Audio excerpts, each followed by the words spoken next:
गय साव दंफां दानै जोङो ओंखाम गैयि समावबो जानानै थानांदों आरो जै अफ्लंनांगौबा नोंनि थैया बन्द जायाखै हाग्रायावबो जोङो थोजासेखौ लाबाय बा जों जेलनि सिङावबो जोङो बुस्थुखौ लाबाय सानसेखालि ओमफ्राय जोङो बिराद भाग्य मोजां आरो इसोरा जोङो दं होननानै साननानै लानांगोन आरो थारमाने जों 9 जनमोन नामफोरखौ लाजोबला आङो थारमाने खनसे टुइन्स गोलैफैदों आरो बे टुइन्सआ बेराखै गलाखामोन नै जोंनि आदाया आवखायोमोन आसला मानिखायामोन नालाय आं बिदिखौ बिसायखालि बिदिखौ मानिखायामोन दा आंबो सिनजाबाय दै लोगोफोर माबोरै नुखो हेल' खुलुमबाय लोगोफोर बयनोबो सानजौफुनि गोजोननाय जासिहरबाय दै आंजों लोगोसे दङ नै सानै दावहारु जोहोलाव बिथांमोन आदा बि उसाव बादाव फ्रम सनितपुर आरो ओरै बिलाफा दङ नै दिनैहाय सानैनियाबो कर्ट डेट दंमोन दिनैहाय क'क्राझारावहाय क'क्राझारनिफ्राय दा कर्टआव थांना फैबाय दा बिथाङा थांनोसै होनदोंमोन खिन्थु आंबो गाबोन गहपुराव थांखानांगौखाय लाखिदेरथ'नाय जाबाय आदाखौहाय ओमफ्रायो एसे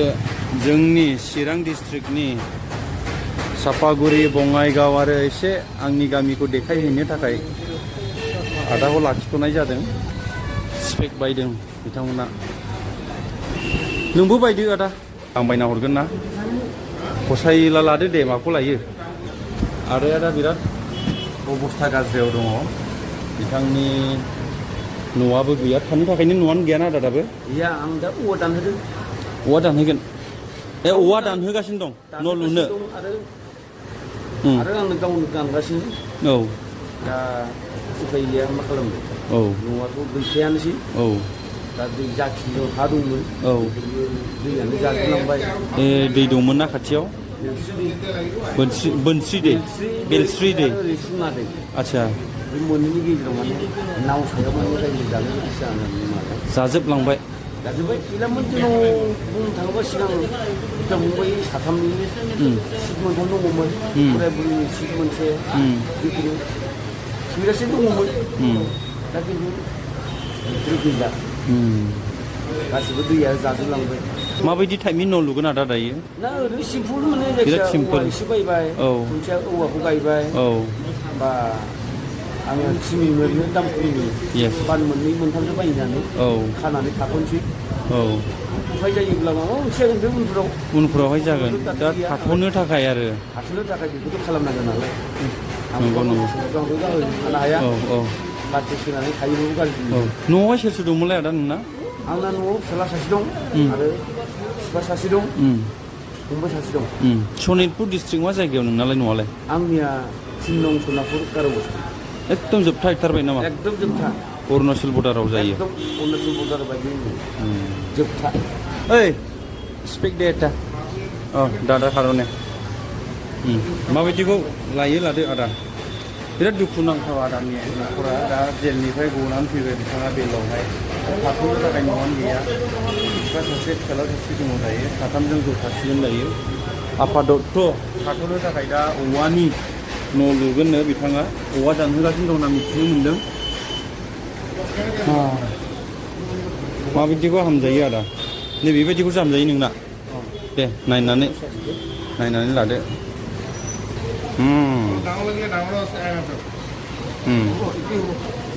दायो लोगोफोर जोङो लान्च खालामनो फैबाय फ्रेन्स धाबायावहाय बिथांनिनो बिलाफानिनो बिदानि फ्रेन्स धाबा दङ बेयावहाय बिराद गोबावसोनि फुरानासैना सापागुरिनिफ्राय फैनानै नियर हलिमुलि धाबा ओइ ससे थांबानो हलिमुलि धाबा मोनबाय नै फ्रेन्स रेस्टुरेन्ट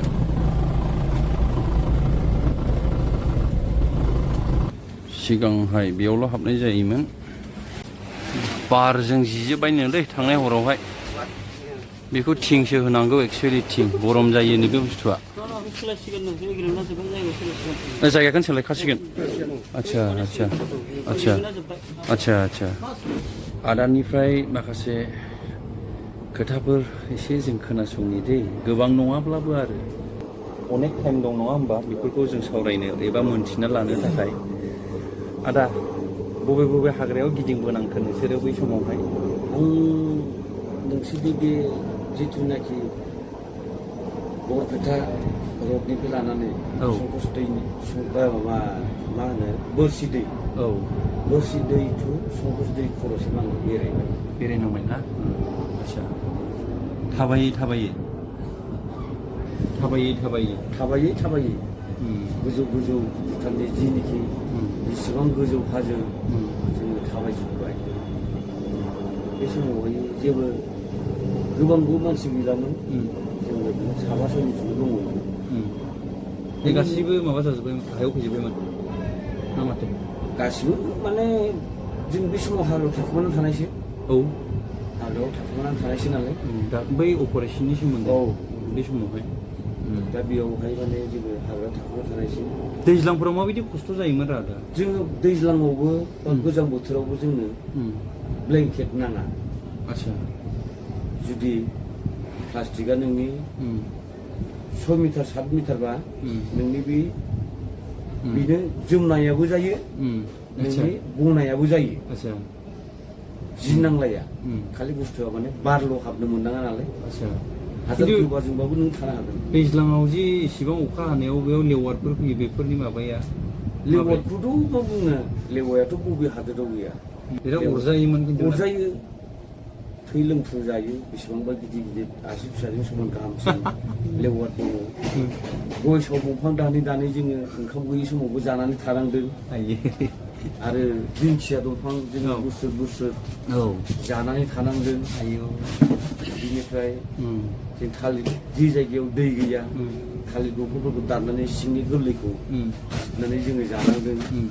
अनेक रोखोमनि जोङो जिउखौ फोथांबोदों। थेवबो दिनैसिमबो जोङो इसोरनि अननायाव थांनानै जोङो दिनै बेखिनिसिम दैफोरबो बारसोमनाङोमोन ना? दैयाथ' दङ, जेनेबा बिसिनि फारसेयै बोरसि दै गिदिर दङ, खख्लं दै दङ, लाख्रा दै दङ, आरो बोरिस्ता दङ। आं माखासे दैखौ आं माखासे जायगाबो मानसियाबो गोदान गोबाव समबो थानो मोनाखै। आं माखासे जायगाफोरखौबो आं मिन्थिया। गाननाय जोमनायफोरा गांबेसे गाहाम थायोमोन नोंसिनि मोदोमाव? बे समाव गैला जोंनाव। बे समाव गैला। जोंनि बेफोरबायदि हाफेना स्कार्टफोर बायदि गाननांगौमोन जोङो, जाहाथे माने सेक गानदों होननायनिल'। गारनांखारबाय थानांगौ हथात करिनो लास्लाबनो हाया बुस्थुफोरखौ। मालाबा सम लानानै हास्लाबाबो ओरैबायदिबो हास्थायदों आरो जोङो बर' हिन्जावफोरखौ दख'ना गाननाय नायनो लुगैनाय, बेबायदिबो हास्थायदों जों अपारेसन समाव। मानसिफोरनि न' नायनो लुगैनाय, बेबायदिबो हास्थायदों आरो जोङो। आरो जों ओंखारनो हाखायाखै आरो ओंखारनोबो हाया, नायनो लुबैबाबो जों नुवाखै। मोदोमाव बेसेबां अजन थायोमोन नोंसिनाव? जोंनियाव 50नि गाहायाव थाया। 50नि गाहायाव थाया, 50नि गाहायाव। जानाय लोंनाय, गाननाय जोमनाय, माखासे गावनि बायदि रोखोमनि बुस्थु, दा बेखौ लानानै मथा मथि जोंनि मोदोमाव 50नि गाहायाव थाया। जोङो मालाबा मोनजायोबो, मालाबा मोनजायाबो। खालि जोङो मालाबा मोनजालासिनो जोङो गारनानै खारनांगौ जायो, दुखु खस्थ'जों। उफायबो गैया। थेवबो जोङो जाखिनि मोनजादों बेखौनो जोङो गोजोननाय लानानै दोनो। मा बुंनो, जायफोरबायदि दंफाङाव जिबायदि लेवार थायो, सोरबा बायदि मानसिया नुनांगौबा गिगोन। लोमजागोनसो नुबा गिखायो। आरो जै अफ्लंनांगौबा नोंनि थैया बन्द' जाया, बोहैबाय थाखायो। बोहैबाय थागोन। नोंसोर बायदियाथ' लोमजागोनसो बेफोर लेवारखौ होयोबा। जोंबो खस्थ' मोननांगौमोनब्ला जोंबो खर' जासिगौमोन। सार्भिसनि माबा सार्भिसफोरखौ आं बुंगोन, नैबेबो मालाबा आं हाग्रायाव थाहैदोंमोन, हरसे गाहाम थाबैनायावनो बियो एकदम बोरैबा जाखादों। सिथर अरजानाय मा अरजानायावनो सेस जाखादों बे हरसेयावनो। माबोरै थायोथाय आराम मोना होननानै बुंलायखादों आरो। मालाबा हाग्रायाव हाबफायोमोन आरो। दा बाखिथ' बेनाव सोंदो। औ, ओमफ्राय गारबोनाय जाथाय, लोगोफोरनि गेजेराव माबायदि खस्थ' मोनबोलायनाय, गाबगु सुगु बेफोरबायदि सिटुवेसन जाबोदों नामा? बेखौथ' मा बुंनो, जोङो बुंनानै फोजोबनोबो हाया। आरो आं गासिबो बुंजोबनांगौ बेबो नङा। जिखुनु जोंनाव जाखिनि गोसोआव दङ मोनबेसे मुखस्थ' दङ बेफोरखौल' जोङो बुंनो हायो गासिबो जोङो हिस्ट'रिखौ जों बुंजोबनोबो हाया आरो जोङो बावलांजोब्बाय गोबां सम जोङो जेलावबो थाबाय बावलांबाय दा बबे मोनसे बुस्थुखौ जोङो गोसोआव फैबाय बिराद खस्थ' खालामदोंना बयबो गासिबो खस्थ'खौथ' लाबाय हाग्रायावबो जोङो थोजासेखौ लाबाय बा जोङो जेलनि सिङावबो जोङो खस्थ'खौ लाबाय जेलावबो जोङो इसेबां बोसोर थाबाय खस्थ'खौ बयबो मिथियो नोंसोरो मा सिम इउज खालामोमोन सिमाथ' गासिबो अल इन्डिया थाजोबोमोन ओमफ्राय आंना एक्सेस आरो भुटानसिम 6-7 थाबावोमोन आरो आं फनखौ 6था लायोमोन फनखौ थारमाने लानायनि खारना जाबाय अबे सिमा टावार मोनो बेजोंनो रायलायो बेफोरबायदिनि थाखाय जों सिमखौ लाबाय थानांगौ जायोमोन आरो आलदा आलदा फनफोरखौबो अबे हमो बेजोंनो रायलायो बेफोरबायदिमोन आरो टावारफ्रा मोना नालाय बिफांफोरावसो गाखोनानै रायलायनांगौ रिसार्जफोरा बहा मोनोमोन रिसार्जआ लाबोना होग्रा दंमोन भुटाननिया आंना बिदिनो भुटान रिसार्जफोरखौ बिदिनो 50,000सोनि एकबार बिहरखायोमोन आरो ओमफ्राय बावदोंसो आङो अपारेसन समाव बेबो बिराद रिक्सनि खामानि मावदों सानैसो फंबाया आं जेला हाग्रायाव दंमोन अपारेसन समाव थारमाने आंनि इनफर्मारफ्रा आंनि खामानि मावग्राफ्रा भुटाननिफ्राय भुटान रिसार्ज लाबोना होफैनो हायाखैमोन ओमफ्राय नैबे फंबाया गावनि जिबनखौ दान होनानै जोंनि बर' हारिनि नांग्राफोरनि थाखाय खामानि मावना होनो होननानै बिथाङा भुटाननिफ्राय दादगारिजों हाबनानै बेखौ भुटान रिसार्ज लाबोना होदों ओमफ्राय मेसेजाव बेखौ फुख'जोबनानै आंनाव हरदों आरो बेखौ रिक्सनि खामानिमोन आरो बे समाव मोनबानो गावखायो जेलाव सोखायो बिदि खालामनानै बिथांखौबो थैनोबाथ' नांगोन आंखौबो क्रेडिट होबाय बिथांखौबो थैनोबाथ' नांगोन 1 लाखसोनिमोनलै दा रिसार्जआ हरजोबोमोन आङो दा बुरजामोन आरो बुस्थुआ बुरजामोन आरो जों बुरजा लाखायो बुरजा लाखायो आरो बारे बारे माबानो हाया बयबो मोनबाय थाया जोंथ' मोनबाय थाया मोसा लख्राफोर सौग्रावोमोन मोसा लख्रायाथ' सौग्रावो मोसाया बारा सौग्रावदों नै लास्ट टाइमाव नुजादों आरो उनाव पाब्लिकफोर गेजेराव हाबनो हायासैना हाग्रायाव बेहाय गेजेराव गाबनाय खोनाबाय थायोमोन ओमफ्राय एसेसो नुजोबोमोन आरो बेबायदि हाग्रानि मोदायफोरखौ नुयोना नुवामोरा बोरै हाग्रानि मोदायखौ जोङो नुफेराखै मानसिनिफ्राय जोङो खोनायो नंगौ खिन्थु नों फिदिंजादों खिन्थु आङो फिदिंजादों खनसे नङा खननै नङा खनथाम आं हारसिंल' नङा दंदेरबावो मानसिया बेफोरखौ फोथायनाय नङा मानसिफ्रा बुंला सौफ्लायजाग्रा मानसिबो दङ सानै साथामसो मानसि बिसोरो मोदाय होननाय बुस्थुखौ बिसोरो फोथायनाय गैयामोन आदसा खिन्थु बिसोरो मिनिनायाव जिथुनाखि बे जायफोरा हाग्रायाव फिदिङो बिसोरो बे बुस्थुखौ मालाबाबो फोथायामोन नङा होननानै बिसोरो सानोमोन बिनिफ्राय उनाव गावसोर खस्थ' मोननायनि उनाव गावसोर बुजिबाय दे नंमारगौ दंमारो होननानै उनाव गावसोर मोदाया बेबायदि नङादि थारमाने नुजानाय बेफोरबायदि मोदाय नङा दस्रा टाइपनि मोदाय थारमाने बेखौ बोथ्रिनाय नाख्लायनाय बेफोरबायदि आरो उन्दैफोर नोंखौ आन्दाय होनाय सिगिनाय बेबायदिसो आरो महर मोखां नुनाय नङा आरो दा मोगा मोगि एकदम नोंसोर बहाबा थानायावहाय मोगा मोगि आर्मिफोरजों सौग्रावथारदों नामा बेबायदिथ' मेरला जादों बेबायदि जानायावथ' जोङो साननै सानथाम जोङो इसेबां खस्थ' खालामनानै जों बानानै लाबोयो सासेयाव 25 केजि 25 किल' जों बायोमोन दे रावबो बारा खम गैया समान बाजोबोमोन जों गासैबो जों बेखौबो जों मालाबा गारनानै खारनांगौमोन आरो हथादनो गावलायनायाथ' बिराद गावलायनांबाय बेफोरखौ बुंनो एसे उसुबिदा दे खाथि खाथि खोमा सेर सेरफोरजों गुलि थांदों नामा थाङो मानो थाङा मोदोमावबो जावजिलाङो थारमाने जावजिलांदों गथाम गथब्रै जावजिलांदों ना आदा जावजिलांदों आयो बासिबो बायदि होनब्लाबो जे मोदोमाव हाबाखै नोंनावलाय मा जाबो गुलिथ' बेबायदि नांलनबोआखै आंनाव नांलननायालाय खिन्थु गुलिखौ थारमाने गोजानजों थांबाबो खोमा सेरजों थांनाय बायदि मोनो आरो गोदो आवाज होलांजोबो बें बें होलांजोबो खोमा सेरजोंनो एकदम बासिबायलै खोमा सेरजों थांबाय होननानै सानो आरो खिन्थु ओरै गोजौ गोजौजों थांबाबो थारमाने खाथिजों थानाय बायदि मोनोमोन आरो गुलिफोरखौ सानसेखालि ओमफ्राय जोङो बिराद भाग्य मोजां आरो इसोरा जोङो दं होननानै साननानै लानांगोन आरो थारमाने जों 9 जनमोन नामफोरखौ लाजोबला आङो थारमाने खनसे टुइन्स गोलैफैदों आरो बे टुइन्सआ बेराखै आंनि एकदम खाथियाव गोलैदों बिनिफ्राय बिदिनो 5 फुट 8 फुटसो जागोन आरो बे गोलैफैदों खिन्थु बेरासै आरो बेरोमोनब्ला जोङो बेहाय साबासोआ थारमाने दिनैसो जोंनि आवाजखौ खोनानाय नंलामोन आरो बिदि जाबोखादों बेबायदि जादों आरो भाग्य मोजां बेरासै आरो जों बासिदों आरो सफैबायलै नै जोंनि खाजाफोरा साम' ओरै ओंखाम मा बिहरखो गोबाव सम जाबायमोन बिदि मोनजायैया साम' मोनजायैयाना आदा साम'आनो होन माबा मोनसे खांख्राइ बाथोनानो होन जिखुनु मोजां ओंखाम मोजां ओंख्रि मोनजायैया गोबाव सम जाबाय मोनजायाखै दिनै जेलनिफ्राय गनायनि उनाव जों बेखौ दा लासै लासै जालांगासिनो फुदुंलायनाय ओंख्रिखौ दोनै गोबाव जाबाय फुदुंलायनाय ओंख्रिया सिगांबो बिदिनो जाखायो फुदुंलायनायखौ मावनो हाखाया बरिया गोथाव नांबायलै नै जाना हो फुदुंलायनाय ओंख्रिखौ दिनै फार्स्ट जाजेनबाय ए फार्स्ट ना दिनै दिनै फार्स्ट आं खिन्थु दाख्लै जाखांबायलै दाख्लै मोनजाफैबाय लांफैखादों आं दाख्लै लांफैखादों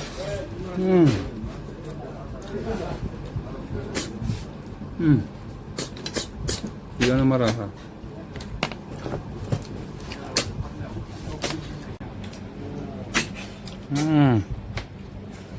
आंबो दारियोलै बेखौ होना हो आदा जानोसै बर'नि ओंख्रिखौ एसेबां बुरजा जानोबो रोङा आयौ मैदेर खोमाबो फैबाय नै बेसेबां बुरजा बेसेबांबा गुवार जानो रोङा बेखौ माजों हायनांगौ जाखोरा औ बे गुवारसिन ना टेबोल मोनसे जानायसैलै दै थोथ'बाय दै लाबो दै गुसु लाबो बाहाय जानो रोंला ओंख्रिफोराबाथाय जानो रोंला रोंला बावबाय नै हौरै जायगा नायदो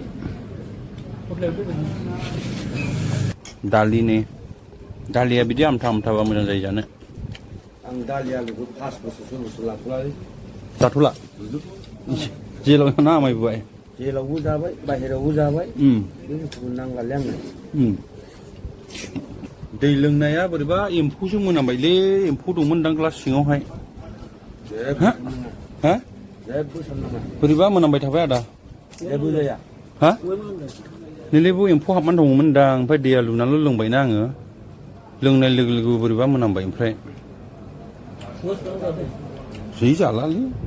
नोंसोरनो एफा खस्थ' हाग्रा बंग्रा जेबो साननाङा बेफोरखौ एम्फौजों जाबोनांदों जा जेबो जाया जोंथ' मैदेर फिसोना दुगैसोनायखौ लोंबोदोंब्रा उफाय गैयामोन ना जादों जोंनो जेबो जायाखै जोङो बेलाय एम्फौ मासे लोंखानालाय मा जानो बेलाय जेबो जाया खोन्थादोंसोलै आदा नोंसोरनो जेबो जाखाया जिखुनु बुस्थुफोरखौ देहायाबो गोरा नालाय औ जोंफोरबायदिखौ माने सोरबाया माने गेलामोन लोगोखौ सोरबाया लानोबो हायाना एसे बारा जायो माबा खम बारा जायोबा रेसनफोरखौ जिखुनु बुस्थुखौ बांसिन लानो होयोमोन आंखौ आं लानायावबो आं गियामोन दा बैसोबो जाबाय आं जेबो साना खिन्थु दासिमाव बुजिनो गैया बिनिखौहाय आं मोनसे थारमाने ग्रुपनि गेजेराव सोरबाफोर माइरं बानानो हायाबा सोरबा अननानैबो बानानै होग्रा दंमोन आरो सोरबा एसे मालाबा दुरबल थायोना बेफोरखौ बानानै होदेरनोबो हायोमोन आरो बेखौथ' एडजास्ट खालामलायनांगोन नोंसोर ग्रुपआवहाय बिसिनि जारिमिनखौ खोनासंब्लाबो खोनासंजोबनोनो हाया लोगोफोर अनेक दं आरो इउटुबावहाय खोनासंथावै बुंजाथावै माखासे बाथ्राफोर दं बेखौ आं सोंला गलाखामोन नै जोंनि आदाया आवखायोमोन आसला मानिखायामोन नालाय नायनायावसो थान्दा नुयोनो हे खाथिर गैयामोन आदाजों आं बिदिखौ बिसायखालि बिसोरखौ मानिखायामोन दा इन्जारखामोन नांगौबा आंबो थैनानै थांगोन लांफागोन लोगोआव बेफोरसो बर' जोहोलावा दाबो थानांगौमोनलै डिसप्ले जानांगौ इन्दि गैया बेफोरबायदि गिनानै थाया अनेक मानसिनि जिउखौबो बासायदों सोरबा बायदि मानसिया खुलुमबायो आंखौ आंनि थाखाय इसोरा नोंसोरलै सार होननानै लागायखायोमोन आं होफिनो गोगोम जाबायलै आदा जानायखौलाय मा बुंनो आं बेबायदि ओंखाम जायाखैना मालाबाबो आच्छा सिगाङाव हाग्रायाव थाबाबो गामियाव थाबाबो बिदि ओंखाम जायाखै दिनै जादों आङो मालाबाबो खेबनै आंखौ जानानै नामा थोरसियाव लानानै जानाय नङा दिनै खेबथामसो जादों आङो लानानै बिराद मोजां मोनदों आंबो जानानै फ्रेन्ड्स दाबा दै लोगोफोर बे सापागुरि टु किसान बाजारनि गेजेरावहाय दि दाबा बिराद बुरजा दंना बिनि गेजेराव फ्रेन्ड्स दाबा नैबेयावहाय नोंथांमोना फैनानै जाफैनाय बयबो नोंसोर नायफैयो जाफैनाय माबायदि मोनजायो बिराद फुराना धाबा आंबो बियो मिथिया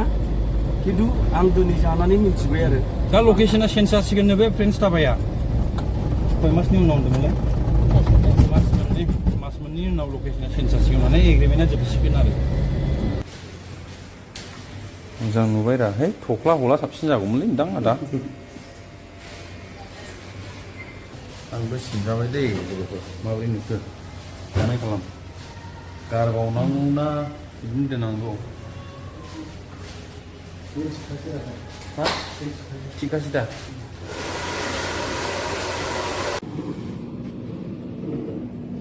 बारा बरियाल'खा दा दिजाब्रां बेसवा दा बे आइफवालि पिकनिक स्पटआ बेनो हरनि 11ता जाबाय ओंखाम जागासिनो दं नै आदा बडि बिल्डार जिम लायै लायै जेलावहाय बडिया गोगोम गोगोम जानानै दङ ओंखामा स्लिम जाजोब्बाय माथो मैथाजों नाजों जानायनि ना हाब नै लोगो सासे लाबोदेरबाय आङो गहपुराव थांनो थाखाय फाला बदल सालायलांसिगोन मोनायावनो साबिखौनो बहाबा दोनसिनबायनो नागिरबाबो मोनासै ओइ उरा सिंजों थांसै माबाजों थांसै उनजों ओंखारबायलै गुरना नैलै आदा नै गाबोन फुङावनो न' लुनांगौनो औवानि उफाय गैया मा खालामनो औ लुनांगोन न'खौ लुआबाथ' मायाव थानो थ' टाइमाथ' माबा जाबाय दे नों उन्दुदो आरामनो आं फैफिनगोन नै 12:58 जाबाय नै दसेनो मोनहैयोलै बे दैखियाजुलिया मा बेसेबां मोनो गहपुर सालाखाना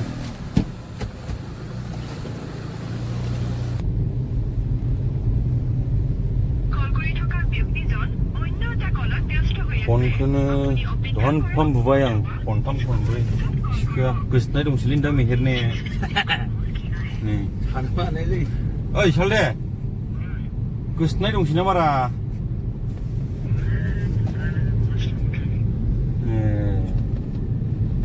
नै आदा जाथि बोरायखौहाय बाटासिपुरसिम दोनलांनो थांगासिनो आङो औ 5ता 6तायाव मोनहैनाय नोंथ' सिखारखारोङाय नङा नों सिखारदोंआलै बे टाइमाव हा सालदे मा होनदों बे टाइमावथ' सिखारदोंखानाय नङा नोङो औ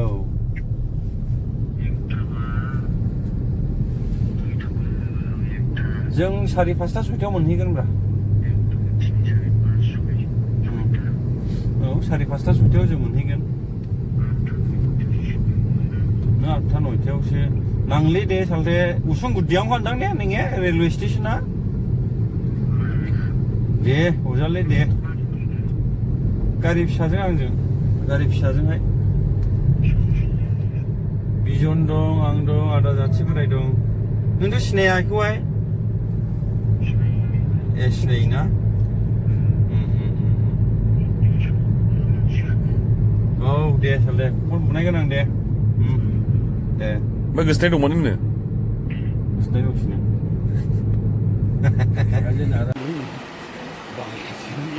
दिखियाजुलि रड माथो बाटासिपुर लिरनायानो गैया दा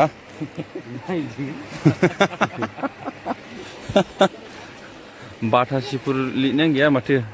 नों गोजौजों गाखोलांगोन ना गाहायजों बानायसै दे उनाव बेरायफैनोसैलै आदा दे औ दे हामबायसै दे